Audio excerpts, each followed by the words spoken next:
మనం కొన్ని ఇయర్స్గా నా చిన్నప్పటి నుంచి చూస్తున్నాను మూవీస్లో కూడా, వాడు కూర్చోలేడు, వాడికి పైల్స్ ఉన్నాయి. Please be seated Chandram. మీరు కూర్చోండి సార్. నేను కూర్చోలేను, నువ్వు కూర్చో. ఆయనకి ఫైల్స్ ఫైల్సా? అంటే వాళ్ళని ఒక చిరాగ్గా చూస్తుంటారా. సోషల్ స్టిగ్మా అనేది చాలా ఎక్కువైపోయింది కంప్లైంట్స్ మీద. నాకు కొంచెం గ్యాస్ ప్రాబ్లం ఉంది, నేను తినలేనని చెప్తాం. నాకు పైల్స్ ప్రాబ్లం ఉంది, నాకు పెయిన్ వస్తుందని చెప్తామా? అసలు చెప్పరు ఎవరు.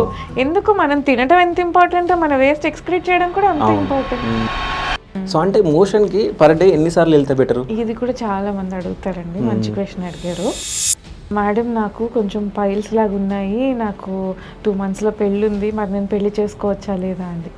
అంటే ఇన్ని అపోహలు ఉన్నాయా? అసలు పైల్స్ కి పెళ్లికి సంబంధం ఏంటి?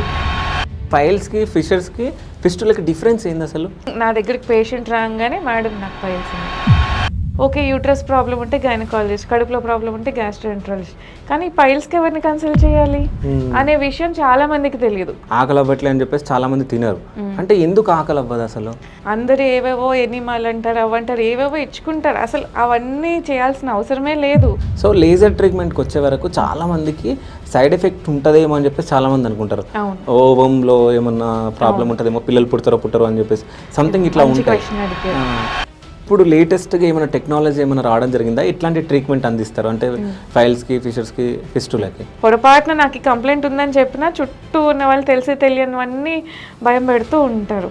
కాకపోతే ఇప్పుడు వచ్చిన టెక్నిక్స్కి అసలు ఎంత సింపుల్గా అంటే పెద్ద పెద్ద కట్స్ ఉండవు, కుట్లు ఉండవు, మైల్డ్ సెడేషన్తో అయిపోతుంది. ప్రొసీజర్ అయిన 1 hour తర్వాత నుంచి లేచి నడవచ్చు, అన్నీ చేసుకోవచ్చు.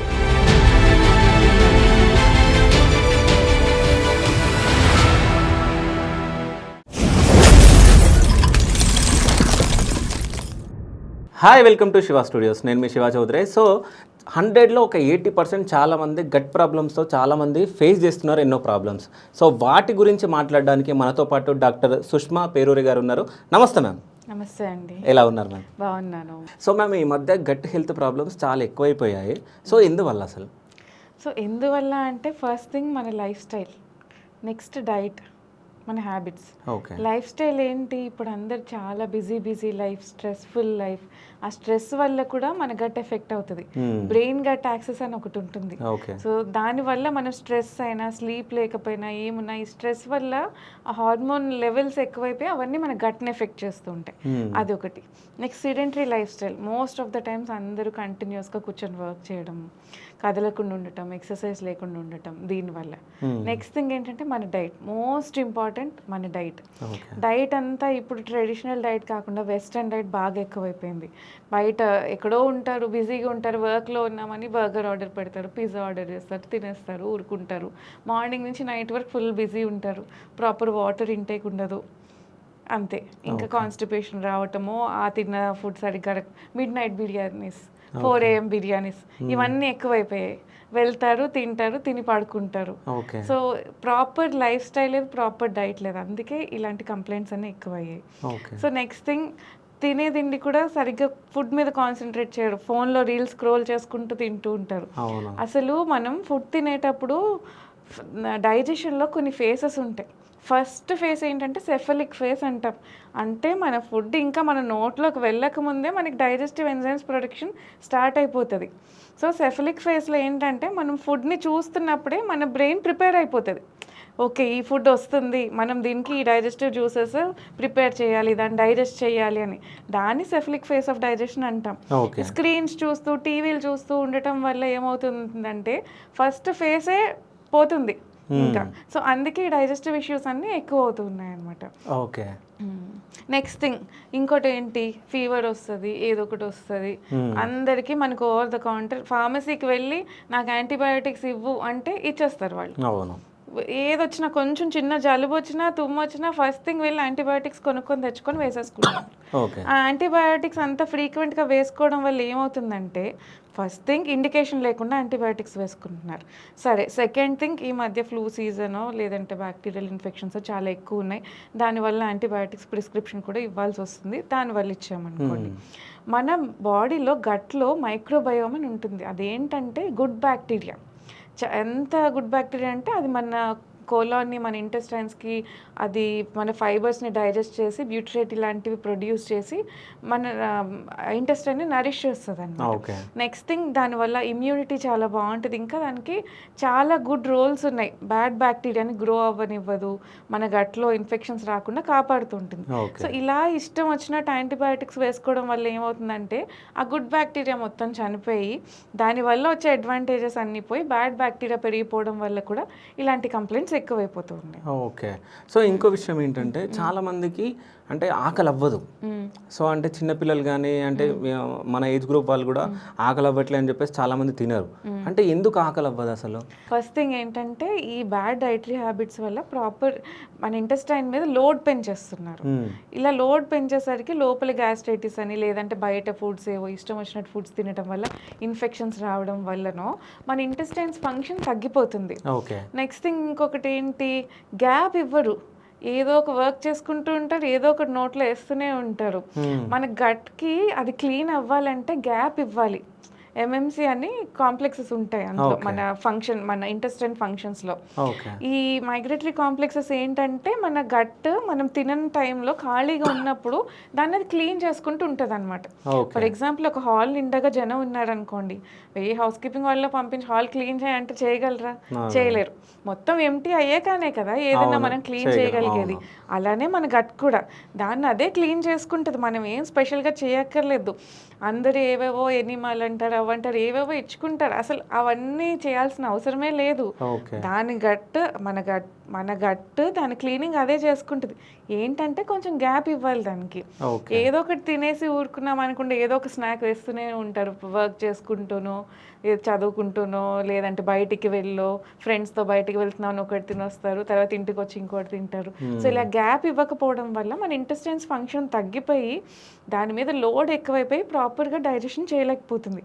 అందుకే చిన్న పిల్లల నుంచి పెద్దవాళ్ళ వరకు ఆ చీజెస్, ఆ సాస్, లేదంటే ఈ ప్లాస్టిక్స్, ఇప్పుడు అందరూ చాలా బిజీ అయిపోయారు. ఇంట్లో వండుకోవడం మానేసాడు. ఏముంది, చిటికలో 10-15 మినిట్స్లో వచ్చేస్తున్నాయి. సో ఏంటంటే ఈజీ అయిపోయిందని ఆర్డర్ పెట్టేసుకున్నారు. బట్ అంత హాట్ ఫుడ్ అంత ప్లాస్టిక్ కంటైనర్స్లో వేయటం వల్ల ఆ ప్లాస్టిక్ అంతా లీచ్ అయిపోయి ఆ మైక్రో ప్లాస్టిక్స్ కూడా ఆ ఫుడ్లోకి వెళ్ళిపోవడం వల్ల డైజెషన్ ప్రాసెస్ స్లో అయిపోతుంది. సో మనం యాక్చువల్గా మన ఫుడ్ డైజెషన్ అవ్వాల్సింది కాస్త దాంట్లో అడిషనల్ ఎలిమెంట్స్ వచ్చేస్తున్నాయి. మన గట్కి పరిచయం లేని ఎలిమెంట్స్ ఇవన్నీ కూడా మన మైక్రోబయోమ్ని డ్యామేజ్ చేస్తాయి. First thing. నెక్స్ట్ మన డైజెషన్ ప్రాసెస్ని స్లో చేస్తాయి. మన ఇంటెస్టైన్స్లో కూడా ఇన్ఫ్లమేషన్ తెప్పిస్తాయి. సో ఈ ఇన్ఫ్లమేషన్ రావటం వల్ల కూడా మన గట్లో డైజెషన్ అనేది ఈ డైజెస్టివ్ ఇష్యూస్ అన్నీ వస్తూ ఉన్నాయి అన్నమాట. ఓకే. సో గ్యాస్ట్రిక్ ప్రాబ్లం ఒక్కోసారి మనకు గ్యాస్ట్రిక్ ప్రాబ్లం అని చెప్పేసి వస్తుంది. సో మన తెలుగులో మనం మాట్లాడుకోవాలంటే ఎప్పుడైనా స్టమక్ పెయిన్ వచ్చినప్పుడు డిస్ట్ తాకింది అనుకోవడం ఇట్లా అంటారు. దాని తర్వాత ఈనో వేసుకోగానే తగ్గిపోతుంది. సో అంటే ఈ గ్యాస్ట్రిక్ ప్రాబ్లం ఎందుకు వస్తుంది? సో ఈ గ్యాస్ట్రిక్ ప్రాబ్లం ఎందుకు వస్తుంది అంటే మెయిన్ థింగ్ మనకి ఇప్పుడు నేను చెప్పిన రీజన్స్ అన్ని డైటరీ హ్యాబిట్స్, బయట ఎక్స్టర్నల్ ఫుడ్స్, ఆయిలీ ఫుడ్స్, ఇవన్నీ అంటే మన డైజెషన్కి కావాల్సిన దానికన్నా దాన్ని ఎక్సెసివ్గా లోడ్ చేసేస్తున్నాం. నెక్స్ట్ థింగ్ ఏంటి అంటే మన కడుపులో యాసిడ్ ప్రొడక్షన్ ఎక్కువైపోయి లేదంటే ఇన్ఫెక్షన్స్ ఉంటాయి. హెచ్ పైలోరీ అని ఒక బ్యాక్టీరియా ఉంటుంది అన్నమాట. సో ఆ బ్యాక్టీరియా వెళ్ళి మనకి ఇన్ఫెక్షన్ తెప్పించింది అనుకోండి. సో జనరల్గా మనం చూస్తూ ఉంటాం చాలా మంది ఇయర్స్ టుగెదర్ గ్యాస్ టాబ్లెట్స్ వాడుతూనే ఉంటారు. సో వాళ్ళకి అన్ని ఇయర్స్ నేను చేసుకుంటున్నాం కదా, వీటి వల్ల మనకి ఏమన్నా అవుతుందా అనే ఆలోచన రాదు. ఫస్ట్ థింగ్ ఏంటంటే గ్యాస్ ప్రాబ్లం అనేది ఎప్పుడన్నా ఇప్పుడు డైటరీ హ్యాబిట్స్ వల్ల కొంచెం మన దీని మీద ఎక్కువ పడి యాసిడ్ ప్రొడక్షన్ ఎక్కువ అవడం వల్ల ఈ రిఫ్లెక్స్ ప్రాబ్లమ్స్ కానీ లేదంటే మనం తినే ఫుడ్ వల్ల మనకి ఈసోఫేగస్ నుంచి స్టమక్కి వెళ్ళే రూట్ దగ్గర డయాఫ్రమ్ దగ్గర స్పింక్టర్ అని ఒకటి ఉంటుంది, ఈసోఫేజియల్ స్పింక్టర్ అని. అది ఏం చేస్తుందంటే ఫుడ్ పైనుంచి కింద వరకు వచ్చేటట్టు చేస్తుంది. స్టమక్లో చాలా pH 2.5 ఉండే యాసిడ్స్ ఉంటాయి. ఆ యాసిడ్స్ ఎందుకు ప్రొడ్యూస్ అవుతున్నాయంటే మనం తినే దాంట్లో ఉన్న బ్యాక్టీరియా అవేం గ్రో అవ్వకుండా ఆ యాసిడ్కి చనిపోయి హెల్తీ ఫుడ్ మాత్రమే మన ఇంటెస్టైన్స్కి వెళ్ళేటట్టు చూసుకుంటుంది. మరి అదే యాసిడ్ పై వరకు వచ్చింది అనుకోండి మొత్తం డ్యామేజ్ అయిపోతుంది కదా మన ఈసోఫేగస్ అంతా. సో తిన్నది పైనుంచి కిందకే వెళ్ళేలాగా, కింద నుంచి పైకి రాకుండా మనకు అక్కడ ఒక స్పింక్టర్ ఉంటుంది. కానీ మన డైటరీ హ్యాబిట్స్ వల్ల ఈ ఎక్సెసివ్ కెఫీన్ కానీ ఇంకా మన ఆల్కహాల్, స్మోకింగ్, ఇంకా వేరియస్ థింగ్స్ వల్ల ఆ మజిల్ ఫంక్షన్ అనేది పోయి అది రిలాక్స్ అయిపోతుంది. రిలాక్స్ అయిపోయినప్పుడు ఏమవుతుందంటే ఆ యాసిడ్ కాస్త పైకి తన్ని బర్నింగ్ అంటారు, వెనక్కి వచ్చేస్తుంది అంటారు, చాలా తేపులు వస్తున్నాయి అంటారు. సో ఇలాంటి కంప్లైంట్స్ చాలా మందికి వస్తున్నాయి. వాళ్ళకి ఏంటంటే సింపుల్ డైటరీ మోడిఫికేషన్స్ చెప్తాం. సో ఎలా మనం చాలా మంది ఇప్పుడు బ్రంచ్ వచ్చింది, బ్రంచ్లో ఏం చేస్తున్నారు, బ్రేక్ఫాస్ట్ మానేసి ఒకేసారి బింజ్ ఈటింగ్ చేసేస్తున్నారు. సో ఇలాంటి వాటి వల్ల కూడా ఏంటంటే మన స్టమక్లో ఏదైనా కొంచెం ఇది ఉంది, గ్యాస్ట్రైటిస్ ఉంది అన్నప్పుడు మనకి ఏంటంటే దాన్ని ఓవర్లోడ్ చేసామంటే అది తగ్గదు. ఆల్రెడీ కొంచెం డ్యామేజ్ అయిన దాని మీద ఇంకా ఎక్కువ ప్రెషర్ పెట్టేస్తే ఇంకా ప్రాబ్లం ఎక్కువ అవుతుంది కదా. సో ఏం చేయాలంటే స్మాల్ ఫ్రీక్వెంట్ మీల్స్ అంటాం. అంటే ఏంటంటే కొంచెం కొంచెంగా ఎక్కువ సార్లు తినండి అని. అదే ఇందాక మరి క్లీన్గా ఉంచమన్నారు, మళ్ళీ ఇప్పుడు ఎక్కువ సార్లు తినమంటున్నారంటే ప్రాబ్లం వచ్చిన వాళ్ళకి తప్పదు. 2 hours గ్యాప్ ఇచ్చుకుంటూ కొంచెం కొంచెంగా తినాలి. ఒకేసారి ఓవర్లోడ్ చేస్తే కష్టం. దాన్ని అంత గ్యాప్ ఇచ్చి అంత ఓవర్ యాసిడ్ ఎక్స్పోజర్ వల్ల ఇది చేసేసరికి ఆ కంప్లైంట్ ఇంకా ఎక్కువ అవుతుంది. ఆల్రెడీ వాచ్ ఉన్న దాని మీద ఇంకా యాసిడ్ ఎక్కువైతే ఇంకేమవుతుంది, ఇంకా వాపు ఎక్కువ అవుతుంది. సో ఇలా స్మాల్ ఫ్రీక్వెంట్ మీల్స్ చెప్తాము. స్మోకింగ్, ఆల్కహాల్, కెఫీన్ ఇలాంటివి ఏమి అలవాట్లున్నా తగ్గించమంటాము. సో ఏం తిన్నా ఈ high oily foods, deep fried foods ఇవన్నీ తగ్గించమంట. అంటే ఏవైతే మన ఇంటెస్టైన్ మీద బర్డెన్ పెడుతున్నాయో అవన్నీ తగ్గించమని ఫ్యూ యాంటాసిడ్స్ లాంటివి ఇచ్చి ఒక 10 to 15 days వెయిట్ చేస్తాము. చూసి ఓకే కంప్లైంట్స్ అన్ని రిజాల్వ్ అయిపోతే లైఫ్ స్టైల్ డైట్ కొంచెం జాగ్రత్తగా చూసుకోండి అని చెప్పి తగ్గించేస్తాం. కొంతమంది ఏం చేస్తారు, కొంతమంది కాదు చాలామంది, ఓకే డాక్టర్ నాకు ఈ ట్యాబ్లెట్ రాశారు కదా ఇది ఇంక వాడేద్దాం అని చెప్పి అదే వాళ్ళు ఇష్టం వచ్చినట్టు తింటారు, ఇష్టం వచ్చినట్టు ఇది చేస్తారు. ఆ ట్యాబ్లెట్ మాత్రం రోజు మార్నింగ్ కంపల్సరీ ఇంకా అది వేసుకుంటూనే ఉంటారు. సో దీనివల్ల ఏమవుతుంది, మన లోపల యాసిడ్ ప్రొడక్షన్ కంప్లీట్గా తగ్గిపోయి బ్యాక్టీరియల్ ఇన్ఫెక్షన్స్ పెరిగిపోతాయి. సో అక్కడ హెచ్ పైలోరీ అని ఒక బ్యాక్టీరియా ఉంటుంది, స్పెసిఫిక్గా మనకి అక్కడ స్టమక్ని ఇన్ఫెక్ట్ చేస్తుంది.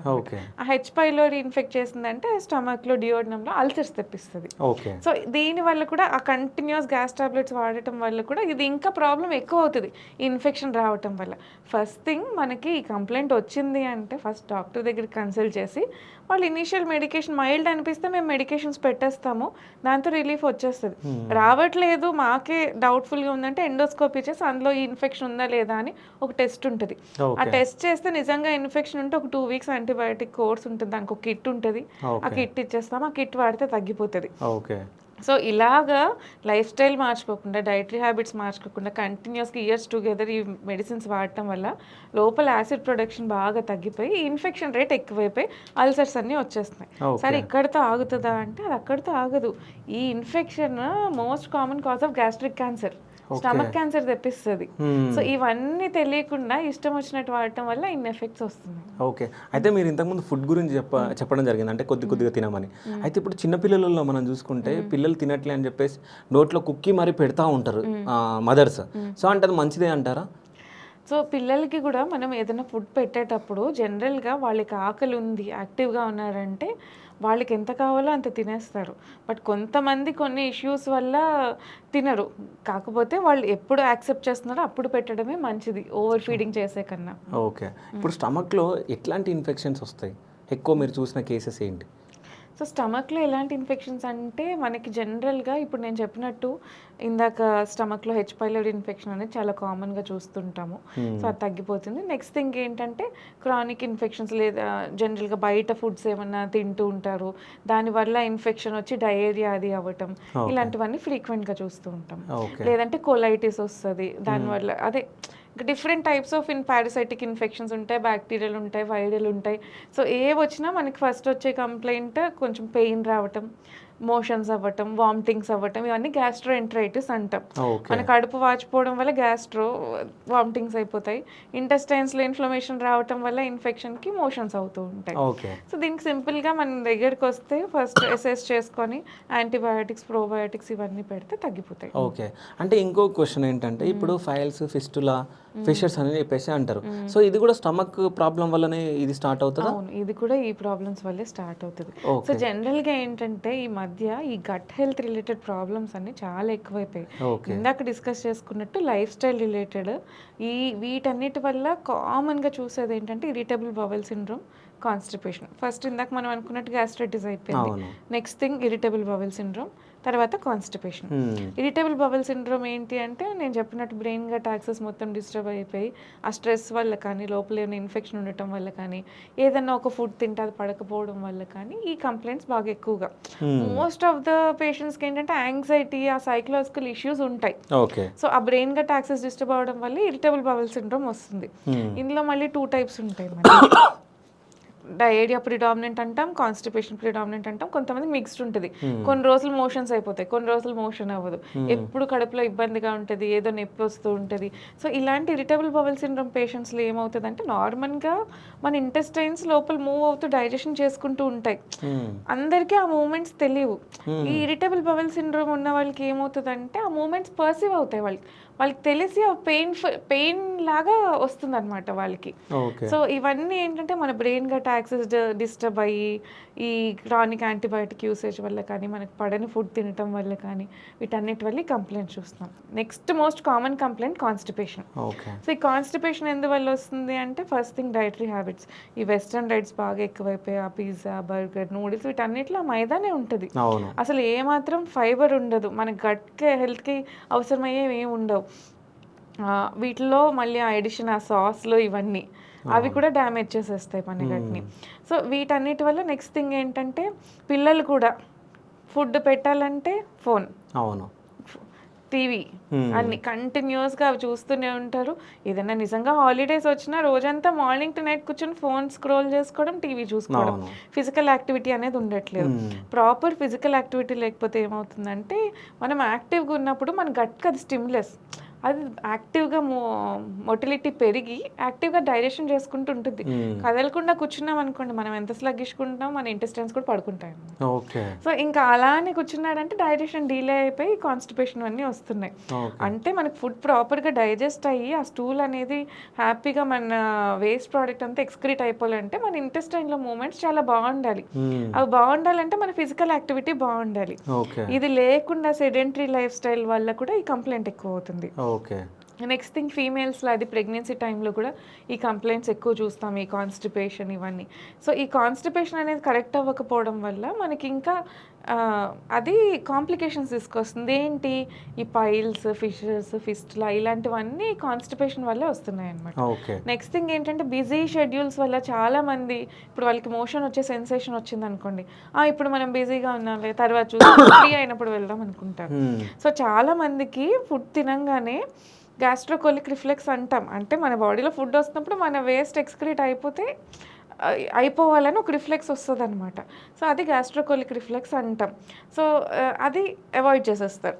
ఎందుకంటే అందరు బిజీ ఇప్పుడు లైఫ్ స్టైల్, జాబ్లో ఉంటారు, ఏదో మీటింగ్లో ఉంటారు. మీటింగ్స్ కూడా ఈ మధ్య ఫుడ్ తింటూనే అవుతున్నాయి. సో అది తింటున్నప్పుడు వాళ్ళకి అది వచ్చింది అనుకోండి, ఓకే ఇప్పుడు మనం బిజీగా ఉన్నామని పోస్ట్పోన్ చేస్తారు. లేదంటే ఎర్లీ మార్నింగ్ కొంతమందికి లేచిన వెంటనే వెళ్ళాల్సి వస్తుంది. బట్ చాలా మంది ఆ ఎర్లీ మార్నింగ్ ఫాస్ట్గా రెడీ అవ్వడం, పిల్లల్ని రెడీ చేయడం, కుక్ చేసుకోవడం అన్నిటి బిజీలో ఉండి పోస్ట్పోన్ చేస్తారు. ఫస్ట్ థింగ్ మనకు ఆ బవల్ మూమెంట్ వచ్చినప్పుడు పోస్ట్పోన్ చేసామంటే ఏమవుతుందంటే ఆ స్టూల్ అనేది అక్కడ ఉండిపోయి కోలన్ ఫంక్షన్ ఏంటంటే అక్కడ స్టూల్ మొత్తం డైజెషన్ అయిపోయి రెక్టమ్ వరకు వచ్చాక అది వాటర్ అండ్ ఎలక్ట్రోలైట్స్ని అబ్జర్వ్ చేస్తుంది అనమాట. ఓకే. సో ఎంతవరకు అబ్జర్వ్ చేయాలో అంతవరకు అబ్జర్వ్ అయిపోయి మన స్టూల్ అక్కడికి వచ్చాక ఒక ఇంత అమౌంట్ ఆఫ్ స్టూల్ వచ్చిన తర్వాత మనకి అక్కడ ఒక సెన్సేషన్ వస్తుంది, సిగ్నల్ ఇస్తుంది బ్రెయిన్కి అక్కడ రెక్టమ్ డిస్టెన్షన్ వల్ల యూ హ్యావ్ టు ఎక్స్క్రీట్ అనేది. అప్పుడు మనకి ఆ డెఫికేషన్ రిఫ్లెక్స్ అనేది వస్తుంది, మనం ఎక్స్క్రీట్ చేస్తాం. అది సిగ్నల్ ఇచ్చినప్పుడు మనం వెళ్ళలేదనుకోండి, మోషన్ అక్కడే ఉండిపోయి ఇంకా ఎక్సెసివ్ వాటర్ అబ్జర్వ్ అయిపోతూ ఉంటుంది.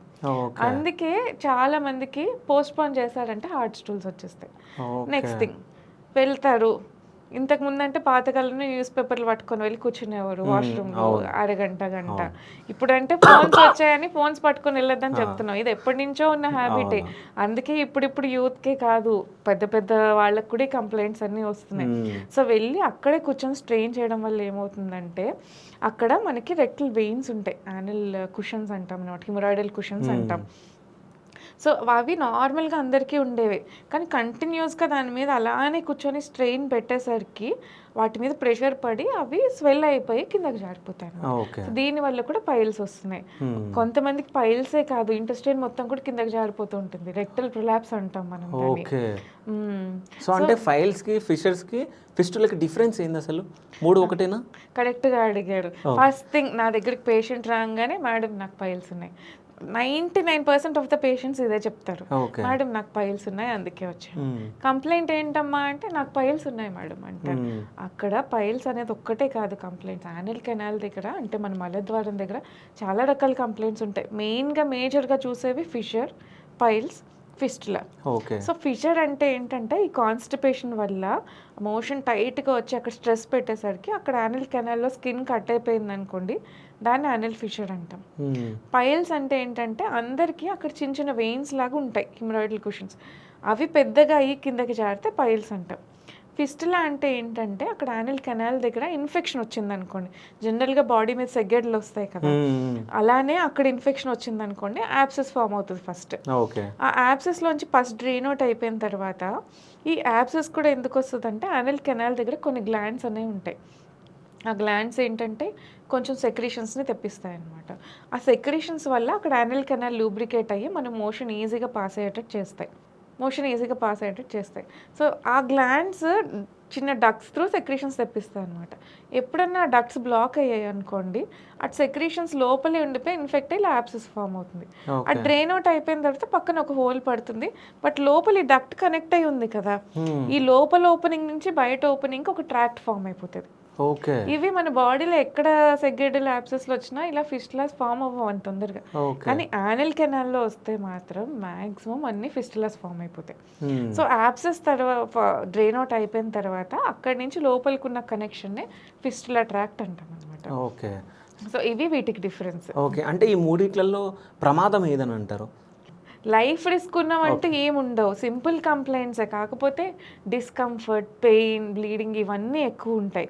నెక్స్ట్ థింగ్ ఏంటంటే చాలా మందికి బ్లీడింగ్ అవుతూ ఉంటుంది పైల్స్ ఫిషర్ ఉన్న వాళ్ళకి. సో బ్లీడింగ్ అవ్వగానే అందరు చేసే ఫస్ట్ మిస్టేక్ ఏంటంటే నాకు వేడి చేసిందిలే, నేను ఏదో బిర్యానీ తిన్నాను, నేను చికెన్ తిన్నాను అందుకే నాకు అయ్యింది అని చెప్పి యూట్యూబ్, గూగుల్లో, ఇప్పుడు ChatGPT, లేల్, జెమినీ, పర్ప్లెక్సిటీ అన్నీ వచ్చాయి, హోమ్ రెమెడీస్ కొడతారు, వాడుతూ ఉంటారు.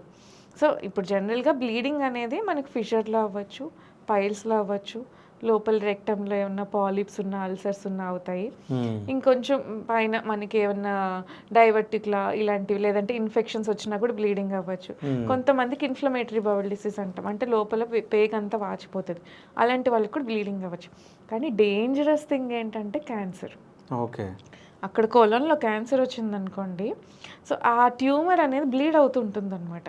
సో చాలామందికి బ్లీడింగ్ అనగానే సర్లే నాకు పైల్స్ ఏమో వెయిట్ చేస్తుందేమో అనుకొని దొరికిన హోమ్ రెమెడీస్ అన్నీ ట్రై చేస్తూ ఉంటారు. కానీ ఫస్ట్ చేయాల్సిన థింగ్ ఏంటంటే డాక్టర్ కన్సల్టేషన్ తీసుకోవాలి. ఇక్కడ ఇంకొక విషయం, చాలామందికి ఇలా బ్లీడ్ అవుతుంటేనే కంప్లైంట్స్ వస్తున్నాయి, కానీ ఎవరిని కన్సల్ట్ చేయాలో ఎవరికి అర్థం కావట్లేదు.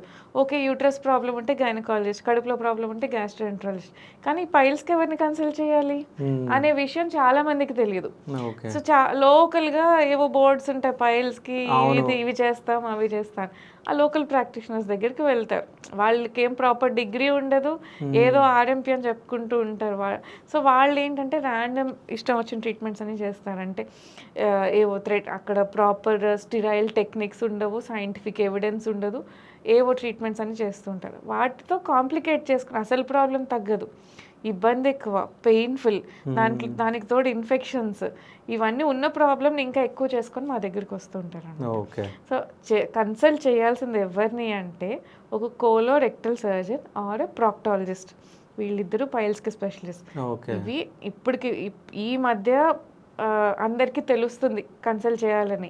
ఇంతకు ముందు దీని గురించి ఎవరికి తెలియదు, ఇదంటూ ఒక స్పెషలైజేషన్ కూడా లేదు. ఇప్పుడు అందరం స్పెషలైజ్ చేస్తున్నాం ఈ కోలోరెక్టల్ సర్జరీ, ప్రాక్టాలజీ అనే దాంట్లో. సో ఇప్పుడు ఇంకా చాలా లేటెస్ట్ అడ్వాన్స్ ట్రీట్మెంట్స్ వచ్చేసాయి. సో ఇప్పుడు వీళ్ళందరూ ఇలా ఈ నాటు వైద్యం ఇవి అన్నీ చేయించుకోవడం వల్ల ఒక భయం అనేది పట్టుకుంది. పైల్స్కి ట్రీట్మెంట్ చేయించుకుంటే ఏవో కాంప్లికేషన్స్ వచ్చేస్తాయంట, మోషన్ ఆగదు, ఇన్ఫెక్షన్లు వస్తాయి, ఇంకేవో అవుతాయి.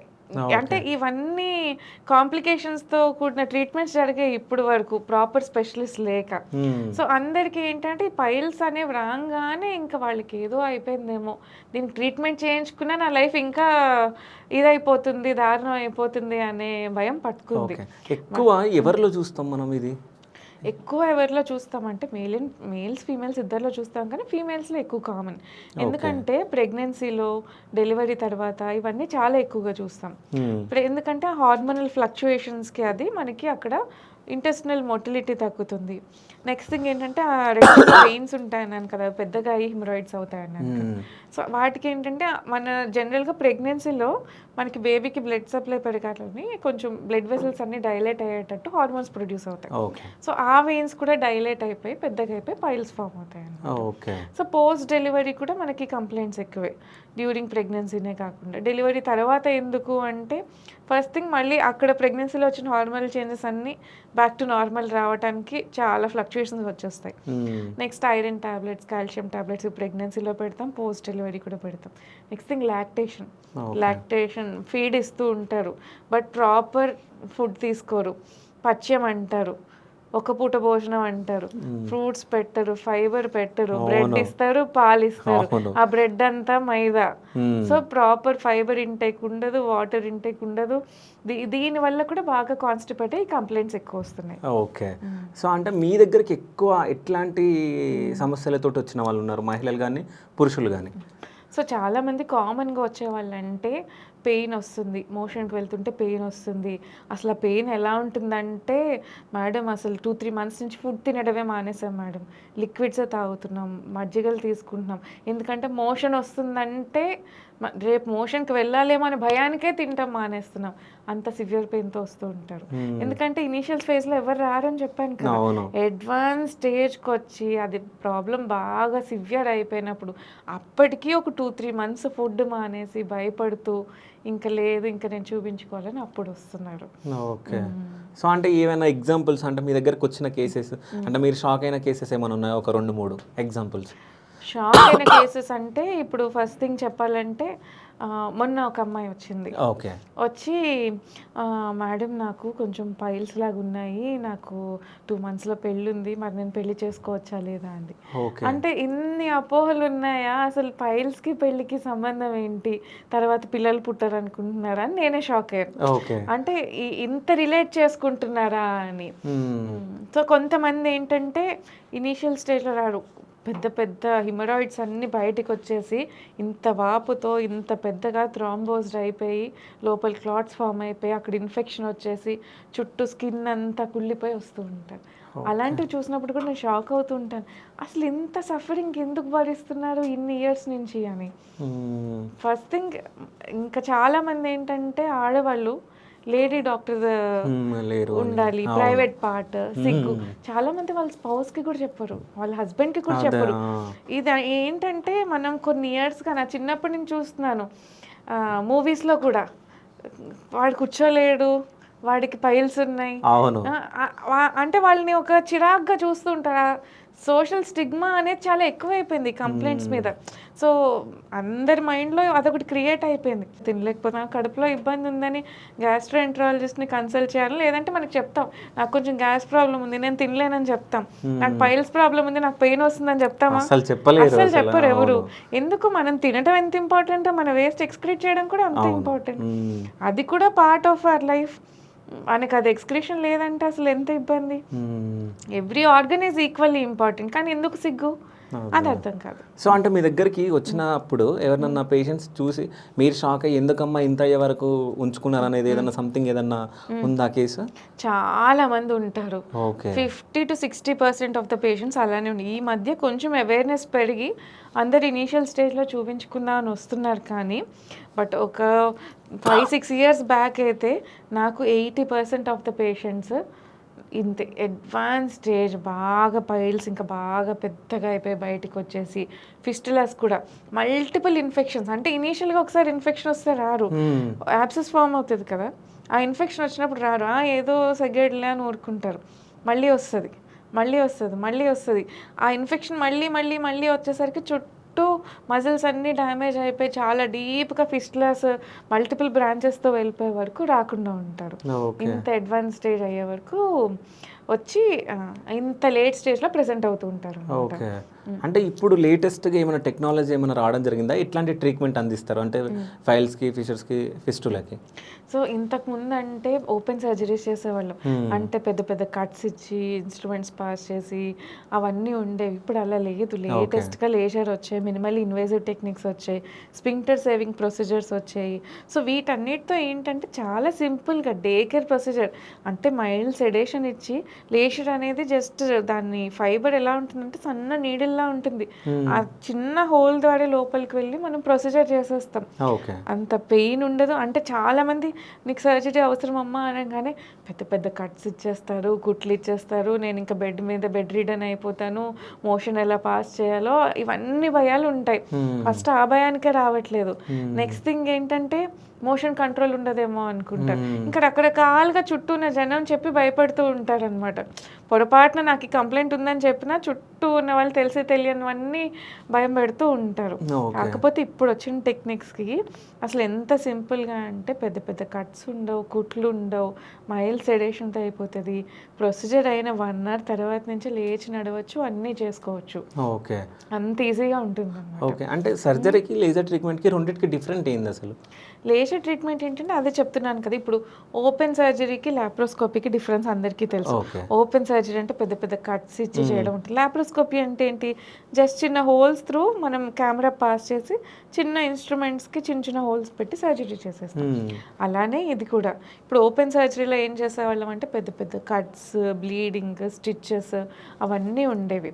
లేజర్తో అవన్నిటి పని లేకుండా జస్ట్ చిన్న whole 2 to 3 mm whole through laser ఫైబర్ని పాస్ చేసి ఆ పైల్స్కి లేజర్ ఎనర్జీ ఇచ్చామంటే ష్రింక్ అయిపోతాయి అన్నమాట. ఫిషర్ అయినా అంతే, అక్కడ మనం మజిల్ రిలీజ్ చేయాల్సి వస్తుంది, మజిల్ టైట్ అయిపోతుంది అనమాట ఫిషర్ పేషెంట్స్కి బాగా. దానివల్లే ఫిషర్ పేషెంట్స్కి చాలా ఎక్కువ పెయిన్ ఉంటుంది. పైల్స్లో ఏంటంటే పెయిన్ తక్కువ, బ్లీడింగ్ ఎక్కువ ఉంటుంది. ఫిషర్ పేషెంట్స్కి విపరీతమైన పెయిన్ ఉంటుంది. అది ఎందుకంటే ఆ మజిల్ టైట్ అవ్వడం వల్ల. సో దాన్ని రిలీజ్ చేయాలి. ఇంతకుముందు ఏంటంటే పెద్ద పెద్ద కట్స్ ఇచ్చి ఇన్సిషన్స్, బ్లీడింగ్ ఇవన్నీ ఉండేవి. లేజర్తో సింపుల్గా చిన్న హోల్తో అయిపోతున్నాయి. సో వీటన్నిటికీ అంత పెద్ద ప్రొసీజర్ ఏమో అని భయపడాల్సిన అవసరం లేదు. ఫిస్టులాస్ కూడా అంతే. ఇంతకుముందు కంప్లీట్ ఫిస్టులా అంత పెద్ద పెద్ద కట్స్ ఇచ్చి తీసి పెద్ద పెద్ద వూండ్స్, మంత్స్ టుగెదర్ డ్రెస్సింగ్స్ అవన్నీ ఉండేవి. ఇప్పుడు అలా కాకుండా సింపుల్గా లేజర్ ట్రీట్మెంట్తో ఇంకా మినిమల్ ఇన్వేజివ్ టెక్నిక్స్ చాలా వచ్చాయి. కాంబినేషన్ టెక్నిక్స్, ఎండోస్కోపిక్ టెక్నిక్స్ ఇలా చాలా వచ్చాయి. అంటే అంత పెద్ద పెద్ద వూండ్స్ అవి లేకుండా స్పింక్టర్ రిపేర్ కూడా చేసేస్తున్నాం. సో మోషన్ కంట్రోల్ ఉండదేమో అన్న థాటే అవసరం లేదండి. చాలా సింపుల్గా డ్రెస్సింగ్స్ కూడా అవసరం లేనంత ఈజీగా అయిపోతున్నాయి ఫిస్టులా ట్రీట్మెంట్స్ కూడా. సో అప్పటి నుంచి మోషన్ కంట్రోల్ అవ్వదేమని చెప్పేసి డౌట్ ఉంటుంది అని చెప్పేసి మీరు మాట్లాడడం జరిగింది. అంటే సర్జరీ చేసిన తర్వాత నిజంగా అట్లా ఉంటుందా? అంటే ఈ జనాల్లో ఇది ఎందుకు వచ్చింది అసలు క్వశ్చన్? ఈ క్వశ్చన్ ఎందుకు వచ్చింది అంటే ఫస్ట్ థింగ్ అక్కడ మనకి 2 మజిల్స్ ఉంటాయి మోషన్ వచ్చే వే దగ్గర. మోషన్ వస్తుంది అంటే మనం కంట్రోల్ చేసుకుంటాం కదా, కంట్రోల్ చేసుకునే muscles external sphincter, internal sphincter అని ఉంటాయి. సో ఇంతకు ముందు వచ్చి రాని వాళ్ళు ఈ లోకల్ ప్రాక్టీషనర్స్ ఇష్టం వచ్చిన ట్రీట్మెంట్ చేయడం వల్ల మజిల్ మొత్తం కట్ చేసేసేవారు. కట్ చేసేసి వాళ్ళకి డిఫరెన్స్ తెలియదు, ఏ మజిల్ని కట్ చేయాలి, ఏ మజిల్ని కట్ చేయకూడదు తెలియదు. మ్యాక్సిమం ఆఫ్ ద పీపుల్ అసలు మజిల్ వరకే వెళ్ళేవారు కాదు. బయటికి చిన్న చిన్న స్కిన్ ట్యాక్స్ ఉంటే అక్కడ వరకే థ్రెడ్స్ వేసేసి తీసేసి పంపించేస్తారు. పేషెంట్స్ అదే నిజమైన ట్రీట్మెంట్ అనుకుంటారు, కానీ లోపల చేయాల్సిన అసలు ట్రీట్మెంట్ జరిగేది కాదు. దానివల్లే సర్జరీ అయిన తర్వాత మళ్ళీ మళ్ళీ వస్తాయి కదా అని అందరు అడిగే క్వశ్చన్. ఎందుకంటే ఇదే ఎవరో ప్రాపర్ సైంటిఫిక్ బేసిస్ లేకుండా లోకల్ ప్రాక్టీషనర్స్తో చేయించుకొని వాళ్ళు ఫిషర్ లోపల ఉంటుంది, మజిల్ టైట్నెస్ లోపల ఉంటుంది, అవేం ట్రీట్ చేయరు, రూట్ కాజ్ ట్రీట్ చేయరు. బయట ఊరికే కనిపించే లూజ్ స్కిన్కి థ్రెడ్ వేసి కట్టేసి అవన్నీ ట్రీట్ చేసేయడం. సో దానివల్ల రికరెన్స్ రావటం, ఏ మజిల్ కట్ చేయాలో తెలియక మొత్తం పెద్ద పెద్ద కట్స్ చేసి ఓపెన్ వదిలేయడం, దానివల్ల మోషన్ కంట్రోల్ ఉండకపోవడం. సో ఇవన్నీ వచ్చి రాని వాళ్ళు చేయడం వల్ల జరిగిన కాంప్లికేషన్స్నే ఇంకా మైండ్లో పెట్టుకొని అన్నీ అడుగుతూ ఉంటారు. ఇప్పుడు నిజంగా సర్జరీ అయిన తర్వాత ఆ కాంప్లికేషన్స్ ఏమి ఉండవు. ఓకే. సో లేజర్ ట్రీట్మెంట్కి వచ్చే వరకు చాలా మందికి సైడ్ ఎఫెక్ట్ ఉంటుందేమో అని చెప్పేసి చాలా మంది అనుకుంటారు. అంటే ఓవంలో ఏమన్నా ప్రాబ్లం ఉంటుందేమో, పిల్లలు పుట్టరో అని చెప్పేసి సంథింగ్ ఇట్లా ఉంటాయి. క్వశ్చన్ అడిగారు. ఎందుకంటే ఇప్పుడు ఈ మధ్య ఇన్ఫర్టిలిటీ బాగా ఎక్కువైంది. అందరూ ఇన్ఫర్టిలిటీకి రకరకాల ట్రీట్మెంట్స్ తీసుకుంటున్నారు, ఆ హార్మోనల్ సప్లిమెంట్స్ మీద ఉంటారు. వాటన్నిటి వల్ల కూడా కాన్స్టిపేషన్ ఎక్కువ అవుతుంది. సో ఈ కాన్స్టిపేషన్ ఎక్కువ అవడం వల్ల ఏమవుతుందంటే అది స్లోగా ప్రోగ్రెస్, వాళ్ళకి తప్పదు, ఇంకా ఆ మెడికేషన్ అయితే కంటిన్యూ చేయాలి. కొంతమందికి సిరప్స్ పెడితే తగ్గుతుంది, కానీ కొంతమంది వాటికి కూడా రెస్పాండ్ అవ్వరు. సో ఫిషర్స్ పైల్స్ అనేవి ఎక్కువైపోయి ఒక స్టేజ్ దాటిపోయి అడ్వాన్స్ స్టేజ్కి వచ్చేస్తున్నాయి. సో అలాంటి వాళ్ళకి ఏం చేస్తామంటే, ఫర్ ఎగ్జాంపుల్ IVF అయింది, ఎంబ్రియో ట్రాన్స్ఫర్ ఉంది, కానీ ఈ కంప్లైంట్ తగ్గట్లేదు, పెయిన్ ఎక్కువైపోతుంది.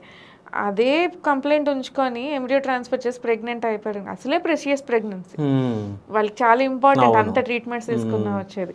సో ఆ టైంలో మనకి ఇవి ఇంకా ఎక్కువ ఇబ్బంది పెట్టాయి అనుకున్న, ఆ టైంలో సర్జరీ అవన్నీ రిస్క్ కాబట్టి ముందే క్లియర్ చేసుకొని తర్వాత ట్రాన్స్ఫర్ చేసుకోవడం బెటర్ అని చెప్తూ ఉంటాం.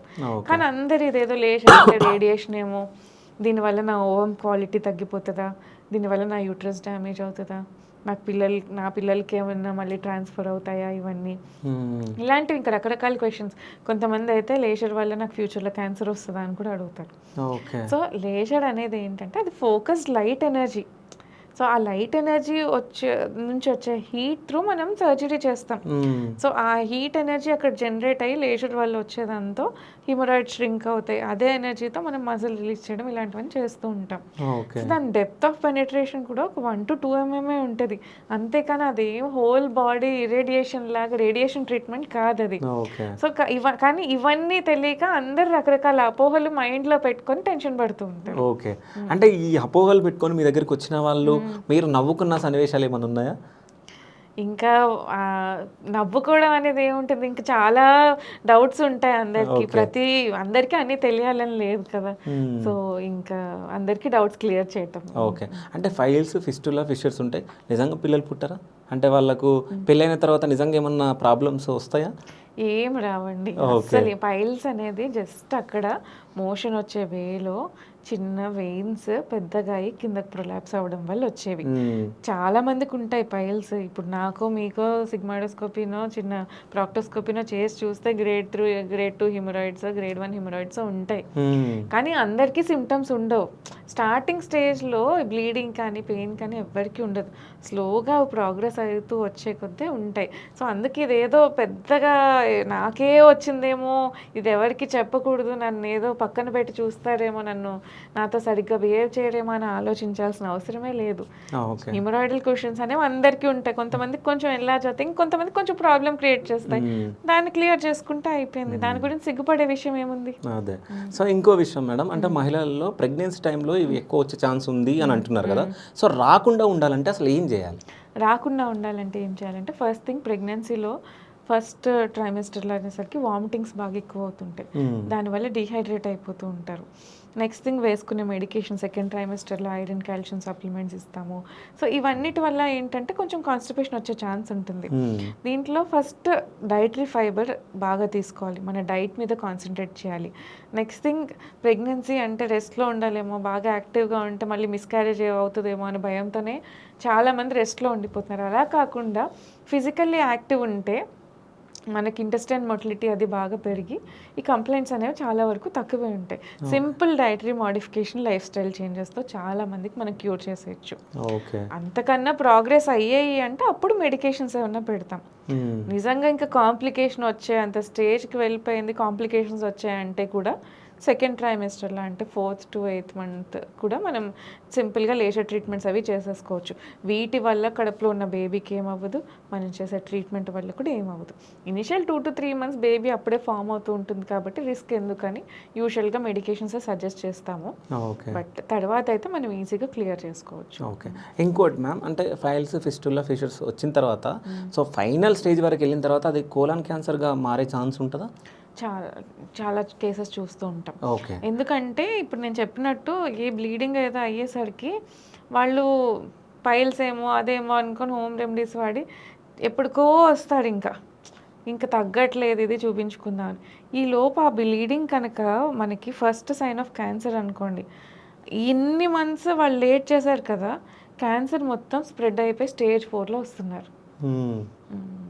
ఓకే. అంటే ఎట్లా గుర్తించాలి దాన్ని? అంటే ఈ పైల్స్ అనేవి క్యాన్సర్లా మారుతా అనట్లేదు నేను. హ్మ్. ఫస్ట్ డాక్టర్ దగ్గరికి వచ్చి కన్సల్ట్ చేసుకొని కన్ఫర్మ్ చేసుకోవాలి నిజంగా పైల్సేనా లేదంటే వేరే అదర్ కాజ్ ఉందా అని. ఓకే. ఆ కన్ఫర్మేషన్ లేకుండా కన్ఫర్మ్ చేసుకున్నాక ఎన్నన్నా వాడండి, ఎన్ని రెమెడీస్ అన్నా ట్రై చేయండి. బట్ ఆ కన్ఫర్మేషన్ లేకుండా ఆ బ్లీడ్ అనేది దేనివల్ల వస్తుంది అనేది తెలియకుండా కాన్స్టిపేషన్ రావచ్చు ఈ క్యాన్సర్ ఉంటే, సడన్గా మోషన్స్ అవ్వచ్చు, లేదంటే thin out ribbon like stool రావచ్చు, బ్లీడింగ్ అవ్వచ్చు, మ్యూకస్ రావచ్చు, లేదంటే ఏమైనా గ్రోత్స్ లాంటివి బయటికి రావచ్చు. ఇవన్నీ సిమ్టమ్స్ ఉంటాయి క్యాన్సర్వి. సో కాకపోతే ఏంటంటే ఇవి కొంచెం పైల్ సిమ్టమ్స్తో ఓవర్లాప్ అయ్యేసరికి చాలామంది నెగ్లెక్ట్ చేసేసి ఫస్ట్ ఏం చెప్పుకుంటాంలే ఇవి అందరికీ, హస్బెండ్కి చెప్పరు, హస్బెండ్స్ వైఫ్స్కి చెప్పరు, పేరెంట్స్కి చెప్పరు. అలా ఎవరికి ఎవరు చెప్పుకోకుండా కంటిన్యూస్గా డిలే చేసే కొద్దీ మంత్స్ టుగెదర్ మనం అడ్వాన్స్ స్టేజ్లో కోలన్ క్యాన్సర్స్ ప్రెసెంట్ అవుతున్నాయి. ఓకే. సో దానికి చికిత్స ఏముంటుంది అసలు? ట్రీట్మెంట్ ఏముంటుంది కోలన్ క్యాన్సర్కి? సో కోలన్ క్యాన్సర్కి మనకి స్టేజ్ బట్టి ట్రీట్మెంట్ ఉంటుంది. ఓకే. సో అది మనం ఫస్ట్ వస్తే కొలనోస్కోపీ చేసి చూస్తాము. కొలనోస్కోపీ చేసి ఆ తర్వాత మనకి పెట్ స్కాన్స్, ఎంఆర్ఐ ఇవన్నీ ఉంటాయి. Depending on the stage of the cancer, A side వచ్చింది క్యాన్సర్, దానికి రకరకాల ట్రీట్మెంట్ అండ్ సర్జరీస్ ఉంటాయి. కోలన్ క్యాన్సర్ ఉందో లేదో తెలియాలంటే అంటే ఎట్లాంటి సైన్స్ గుర్తించుకోవాలి మనం? సో జనరల్గా ఫ్యామిలీ హిస్టరీ ఆఫ్ క్యాన్సర్ ఉంటే మనం ముందే జాగ్రత్త పడి మనం కొంచెం స్క్రీనింగ్ కొలనోస్కోపీస్ అవన్నీ చేయించుకోవాలి. ఓకే. నెక్స్ట్ థింగ్ ఏంటంటే కామన్ సైన్స్ ఏంటంటే recent change in bowel habits అంటాం. అంటే అప్పుడు వరకు బాగానే ఉన్నారు కానీ సడన్గా కాన్స్టిపేషన్ మొదలైంది, స్టూల్స్ సన్నగా వస్తుంది, మ్యూకస్ ఏదో వస్తుంది, లేదంటే కొంచెం ఇరిటబుల్ లూజ్ స్టూల్స్ లాగా వస్తున్నాయి. ఇవి ఇనీషియల్ చేంజెస్, అంటే రీసెంట్ చేంజ్. ఎప్పటి నుంచో నాకు చిన్నప్పటి నుంచి కాన్స్టిపేషన్ ఉన్నదని కాకుండా రీసెంట్గా కొత్తగా ఏదో చేంజ్ అబ్జర్వ్ చేశారు అనేది first side. Okay. Next thing bleeding అవ్వటం, నెక్స్ట్ థింగ్ ఏదో మ్యూకస్ డిశ్చార్జ్లా రావటం, కొంచెం ఆ క్యాన్సర్స్ కింద ఉన్నాయంటే ఆ గెడ్డ లాంటిది బయటికి రావటం, ఇవన్నీ ఇనీషియల్ సైన్స్ అన్నమాట. ఓకే. అంటే ఫైల్స్, ఫిషర్స్ రాకుండా ఉండాలంటే ఎట్లాంటి డైట్ మెయింటైన్ చేయాలి? రాకుండా ఉండాలంటే ఫస్ట్ మంచి హై ఫైబర్ డైట్ తీసుకోవాలి, ప్రాపర్ ఫైబర్ కంటెంట్ ఉండాలి. కంటిన్యూస్గా కూర్చొని వర్క్ చేసుకునే వాళ్ళు కూడా లైఫ్ స్టైల్ చేంజెస్ అంటాం. సో మార్నింగ్ అండ్ ఈవినింగ్ కొంచెం వాక్ చేయడము, ఫిజికల్ యాక్టివిటీ పెంచుకోవడం, అండ్ మార్నింగ్ టు ఈవినింగ్ కంటిన్యూస్గా కూర్చోవాల్సి వచ్చిన వాళ్ళు కూడా ఎవ్రీ 1 hour లేచి ఒక 2 minutes అటు ఇటు వాక్ చేసి వచ్చి కూర్చోవడము, ఫ్రూట్స్ అండ్ వెజిటేబుల్ ఇంటేక్ ఎక్కువ ఉండటం, ఈ బయట ఆర్డర్స్ మన కంప్లీట్ మైదాతో చేసే జంక్ ఫుడ్ అవన్నీ అవాయిడ్ చేయాలి. కొంతమందికి అగ్రివేటింగ్ ఫ్యాక్టర్స్ ఉంటాయి, నేను చికెన్ తిన్నప్పుడు ఎక్కువ అవుతుంది, హై ప్రోటీన్ తీసుకున్నప్పుడు ఎక్కువ అవుతుంది. సో ఈ మధ్య అందరు వెయిట్ లాస్ మీద ఉన్నారు, కీటో డైట్స్ అని, ఆ డైట్స్ ఈ డైట్స్ అన్ని రకరకాల డైట్స్ చేస్తున్నారు. ఆ ప్రోటీన్ హై ప్రోటీన్ ఇంటేక్ తీసుకుంటున్నారు, ప్రోటీన్ షేక్స్ ఏవో తీసుకున్నారు. సో వీటి వల్ల కూడా కాన్స్టిపేషన్ చాలా ఎక్కువగా చూస్తున్నాం. ఈ డైట్స్ మీద ఉన్న వాళ్ళకి కూడా ఈ కంప్లైంట్స్ చాలా ఎక్కువ అవుతున్నాయి. ఓకే. సో ఇనీషియల్ స్టేజ్లో కొంచెం ఏదో స్టార్ట్ అవుతుంది అన్నప్పుడు ఈ డైట్ కాకుండా డైట్ మార్చుకోవాలి. ఫర్ ఎగ్జాంపుల్ కీటో డైట్లోనే ఉన్నారనుకోండి, అందులో మొత్తం హై ప్రోటీన్, ప్రాపర్ ఫైబర్ ఏమి ఉండదు. సో కాన్స్టిపేట్ అవుతున్నారు, పైలు స్టార్ట్ అయ్యాయి అంటే కొంచెం హై ఫైబర్ డైట్లో వెజ్జీస్ అవన్నీ తీసుకుంటూ లో క్యాలరీ డైట్కి షిఫ్ట్ అయిపోయి వెయిట్ లాస్ ట్రై చేయొచ్చు. చేయకూడదు అని ఏం కాదు, మనకి ఏదైతే పడట్లేదో అది ఆపేయాలి. నెక్స్ట్ ఇంపార్టెంట్ థింగ్ ఏంటంటే చాలామంది చెప్తారు, మేడం ఇది తింటే చాలా మంచిది కదా, కానీ అది తింటేనే నాకు ప్రాబ్లం వస్తుంది, ఎంత ట్రై చేసినా అది నాకు మంచి చేయట్లేదంటే మంచి ప్రతి ఒక్కొక్కరి బాడీ ఒక్కొక్కలా ఉంటుంది. అది నిజంగా మంచిదే అవ్వచ్చు, కానీ మీకు మంచి చేయట్లేదు అన్నప్పుడు మీరు ఆపేయాలి. అంతేకాని అదే పనిగా అది తింటూ నాకు ఇంకా మంచి అవ్వట్లేదంటే కాదు. సో మీ బాడీ దేనికి రెస్పాండ్ అవుతుంది, ఏ ఫుడ్ తీసుకుంటే మీకు బాగుంటుంది, ఆ పైల్స్ అనేవి అగ్రివేట్ అవ్వట్లేదు, అదే తీసుకోండి అని చెప్తాను. ఓకే. సో అది మీ మదర్కో మీ సిస్టర్కో అది తింటే బాగుందని మీరు ఖచ్చితంగా మీకు అది పడాలని రూల్ లేదు కదా. నెక్స్ట్ థింగ్ హైడ్రేషన్ స్టేటస్ కూడా చాలా ఇంపార్టెంట్. ఇప్పుడు కమింగ్ సమ్మర్, లేదు అంటే చాలామంది బయటికి వెళ్ళినప్పుడు ట్రావెల్ చేసినప్పుడు, కానీ చాలామంది ఫస్ట్ ఇప్పుడు ట్రావెల్ చేస్తుంటారు, ట్రిప్స్కి వెళ్తూ ఉంటారు, ఆ ట్రావెల్ అంతా వాటర్ తాగటం మానేస్తారు. నెక్స్ట్ బయట ఫుడ్స్ కదా, సో ఈ ఒకటి ఆ లోకల్ రీజనల్ ఫుడ్స్ లేదా some kind of non veg ఇవన్నీ ఎక్కువ ఆర్డర్ చేసుకొని తింటూ ఉంటారు, బయటికి వెళ్ళినప్పుడు రెస్టారెంట్స్లోనే తింటారు కాబట్టి. సో దాని వల్ల కూడా చాలామంది కాన్స్టిపేట్ అవుతున్నారు. నేను ఎప్పుడైనా ట్రావెల్ చేశానంటే నాకు ఇది ఎక్కువైపోతుంది మేడం అంటారు. ఫస్ట్ థింగ్ ఏంటంటే ట్రావెల్లో వాటర్ ఇంటేక్ ఆపేస్తున్నారు. నెక్స్ట్ థింగ్ ఏంటంటే ప్రాపర్ సలాడ్స్ కానీ వెజ్జెస్ కానీ తీసుకోకుండా వాళ్ళకి ఇష్టమైన బిర్యానీలు, స్టార్టర్స్ ఇవన్నీ తీసుకొని ప్రాపర్ ఫైబర్ ఇంటేక్ లేకపోవడం వల్ల ఈ కంప్లైంట్స్ అన్నీ అగ్రివేట్ అవుతాయి. కంటిన్యూస్గా కూర్చోవడం వల్ల కూడా, బయట వర్క్ చేసుకునే వాళ్ళకి కూడా ఫీమేల్స్ కావచ్చు, మేల్స్ కావచ్చు, అక్కడ వాష్రూమ్స్ ఇబ్బంది అవ్వచ్చు. దానివల్ల కూడా వాటర్ ఇంటేక్ ఆపేయడం, ఫుడ్ ఇంటేక్ ఆపేయడం వల్ల కూడా ఈ కంప్లైంట్స్ ఎక్కువ అవుతున్నాయి. సో అలా ఆపేయకుండా ఇన్ మోడరేషన్ తీసుకుంటూ ఉండి, కొంతమంది ఏం చేస్తారంటే మార్నింగే లేస్తారు, 1 to 2 లీటర్స్ వాటర్ తాగేస్తారు, ఇంకా రోజుకి అయిపోయింది అనమాట వాళ్ళకి. ఇంక రోజంతా తాగరు, మళ్ళీ ఏంటి తాగితే మళ్ళీ ఎక్కడ వాష్రూమ్కి వెళ్ళాల్సి వస్తుందని. సో మన బాడీకి through out the day balanced hydration ఇవ్వాలి, కానీ ఒకేసారి తాగేసి ఊరుకుంటే మనకి అది పనిచేయదు.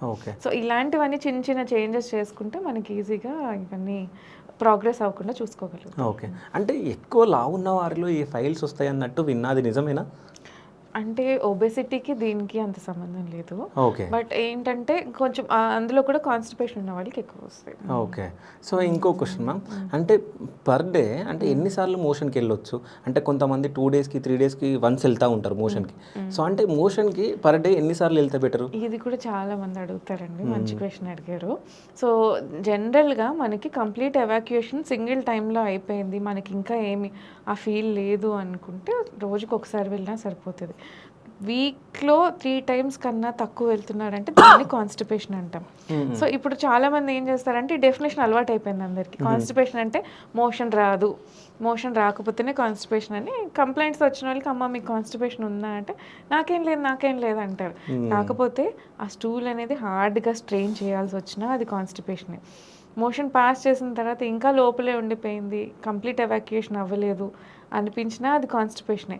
కొంతమందికి ఎంత సివియర్గా అంటే ఫీమేల్స్ ఎస్పెషల్లీ ఈ డెలివరీస్ తర్వాత, ఫ్రీక్వెంట్ నార్మల్ డెలివరీస్ తర్వాత పేగులు అవి కొంచెం కిందకి జారు ఉంటాయి. సో ఆ మోషన్ వెళ్ళి ఆ జారిన పేగులో స్టక్అప్ అయిపోతుంటుంది, వాళ్ళు ఫింగర్తో పెట్టి పుష్ చేసుకుంటే వస్తూ ఉంటుంది. లేదంటే కొంతమంది లోపల యానల్ కెనాల్లోనే ఫింగర్ పెట్టుకొని లాగుతూ ఉంటారు. సో ఇవన్నీ మోషన్ బయటకు వచ్చేస్తే నాకు కాన్స్టిపేషన్ లేదనేస్తారు. కాకపోతే ఇలాంటి సిమ్టమ్స్ అన్నీ ఉన్నా సరే కాన్స్టిపేషనే. కొంతమంది 3 to 4 times per day pass చేస్తే నాకు ఏదో అయిపోయింది అనుకుంటారు. కొంతమంది పర్ డే 3 times పాస్ చేసినా, వీక్లో 3 times పాస్ చేసినా నార్మలే, అదేం కాన్స్టిపేషన్ కాదు. కాకపోతే ఏంటంటే మనకేమన్నా ఇబ్బంది ఉందా అనే దాన్ని బట్టి మనం సిమ్టమాటిక్ ట్రీట్మెంట్ అవసరమా లేదా అని డిసైడ్ చేస్తూ ఉంటాం. ఓకే, అంటే కొంతమంది ఇలా ఉంటారంటే జస్ట్ తినగానే వాష్రూమ్కి వెళ్ళిపోతూ ఉంటారు. అది నేను ఆల్రెడీ మీకు చెప్పాను, కొంత గ్యాస్ట్రోకోలిక్ రిఫ్లెక్స్ అనేది చాలా కామన్. అంటే ఇది మన బాడీలో ఇన్నేట్గా ఉండే రిఫ్లెక్స్ అనమాట. మనం ఫుడ్ తినగానే మన స్టమక్ స్ట్రెచ్ అయితే అది మన కోలోన్కి ఒక సిగ్నల్ పంపిస్తుంది అక్కడ ఎంటీ చేయాలి, ఎందుకంటే మళ్ళీ ఇది డైజెషన్ అయ్యి మళ్ళీ అక్కడికి వెళ్తుంది కదా. ఇది మన బాడీలో ఉండే కామన్ రిఫ్లెక్స్. కాకపోతే కొంతమందికి ఏమవుతుందంటే కొంచెం ఇరిటబుల్ బవెల్స్ ఉన్న వాళ్ళకి కానీ, ఇన్ఫెక్షన్ ఉన్న వాళ్ళకి కానీ కొంచెం గట్టు ఓవర్ సెన్సిటివ్ అయిపోయి తినిన వెంటనే కొంచెం వాటర్ తాగినా సరే వాళ్ళకి మోషన్ వచ్చేస్తుంటుంది. సో అలాంటి వాళ్ళకి మనం కాజ్ ఏంటో చూసుకొని ట్రీట్ చేస్తే సరిపోతుంది. మరీ ఇబ్బంది పెట్టేటట్టుంటే ట్రీట్ చేస్తాము. బట్ కొంతమందికి ఏంటంటే గ్యాస్ట్రోకోలిక్ రిఫ్లెక్స్ అనేది చాలా కామన్. ఓకే, అంటే ఇప్పుడు వాష్రూమ్స్ ఉన్నాయి, అంటే ఇప్పుడు వెస్టర్న్ చాలా మంది యూజ్ చేస్తున్నారు, ఇండియన్ యూజ్ చేయట్లే. సో అంటే ఏది బెటర్ అంటారు?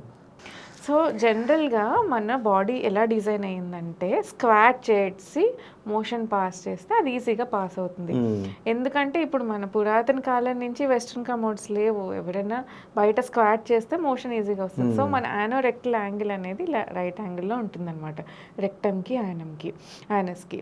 సో మనం మోషన్ పాస్ చేసి ఆ రిఫ్లెక్స్ వచ్చినప్పుడు మనం స్క్వాట్ చేస్తేనే ఆ యాంగిల్ స్ట్రైట్ అవుతుంది. స్ట్రైట్ అయ్యి ఆ మోషన్ అనేది ఈజీగా కిందకు వచ్చేస్తుంది. వెస్టర్న్ కమోడ్స్లో ఏంటంటే మనం స్క్వాట్ చేయం, నార్మల్గా కూర్చుంటే యాంగిల్ ఇంకా ఇలానే ఉంటుంది. సో ఇక్కడ ఇలా రైట్ యాంగిల్ ఉన్న దాంట్లోంచి మోషన్ పాస్ చేయడం ఎంత కష్టం. అందుకే చాలా మందికి ఇన్కంప్లీట్ ఎవాక్యుయేషన్, ఈ కంప్లైంట్స్, కాన్స్టిపేషన్ అన్నీ వస్తున్నాయి.